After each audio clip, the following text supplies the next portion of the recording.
prize, the Nobel Peace Prize that is given, I get half of the prize. The other half went to the Grameen Bank.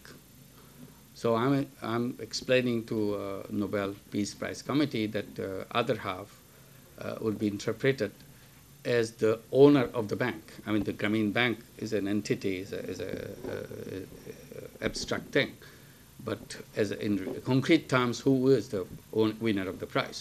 So I'm saying it must be the owner of this bank who got the prize. And the owners of the bank is the 7 million poor women in Bangladesh.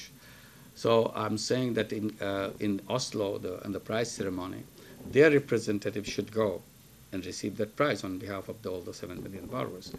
And they agreed, yes, that's the right thing to do, and we're taking the representatives of, they elect their representative to sit in the board.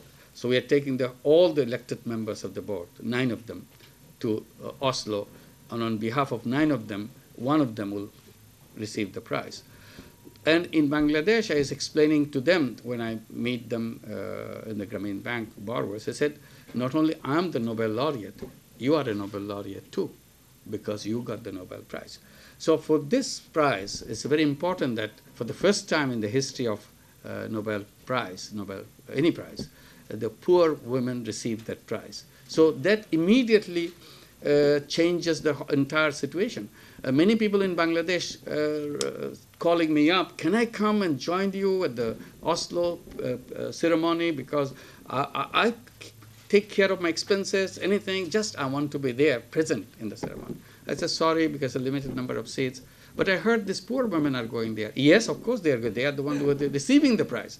So he feels terrible that he's a rich man in the country. He can't go find a seat. And this poor woman from the village who can't speak the language, not even Bangla in a good way, she goes and receives, she is honored as a kind of recipient of the prize. And I'm sure the press in Oslo will be falling over her to interview her. So that's the kind of feeling that poor woman is no longer a person to be ignored. She gets the highest recognition from the world, highest prize, and so on. So this will be, again, a message that takes it around. And in microcredit and all the issues that we are raising around in terms of ending poverty, in terms of creating a poverty-free world, in terms of putting poverty into the museum, so that's where it belongs. All those thoughts, those ideas will be discussed and will have more attention than it had before. একটা কথা হলো যে আমরা বাংলাদেশে বেশিরভাগ জনসংখ্যার একটা বড় অংশ হলো তরুণ, একেবারে কম বয়সী 20 বছরের নিচে, এরকমই হলো অর্ধেক মানুষ বাংলাদেশে। কাজেই তাদের সামনে অফুরন্ত সুযোগ। তাদেরকে যদি আমরা সেই সুযোগগুলোর রাস্তা খুলে দিতে পারি, তাহলে বাংলাদেশের বর্তমান পরিস্থিতি পরিবর্তন খুব দ্রুত হতে পারে। তাদের সামনে দুনিয়ার পরিচয় করিয়ে দিতে হবে, তাদের সঙ্গে তথ্য প্রযুক্তির সঙ্গে তাদের যোগাযোগ করিয়ে দিতে হবে, এবং বিভিন্ন রকমের প্রাতিষ্ঠানিক আয়োজন লাগবে যাতে করে তারা নিজের ভঙ্গিতে নিজেদের প্রকাশ করতে পারে। কাজে এটা একটা বড় জিনিস। আরেকটা হলো যে বাংলাদেশের অবস্থান এমন এক জায়গায় যাতে অনেকগুলো দেশের সঙ্গে আমাদের কাজ করার সুবিধা আছে।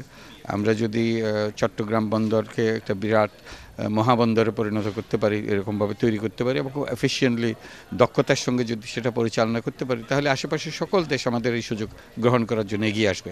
তারা বাধ্য হবে। এটা এমন আমাদের খাতির করে যে তারা করছে তা না, তাদের প্রয়োজনীয়তার জন্যই সেটা করবে।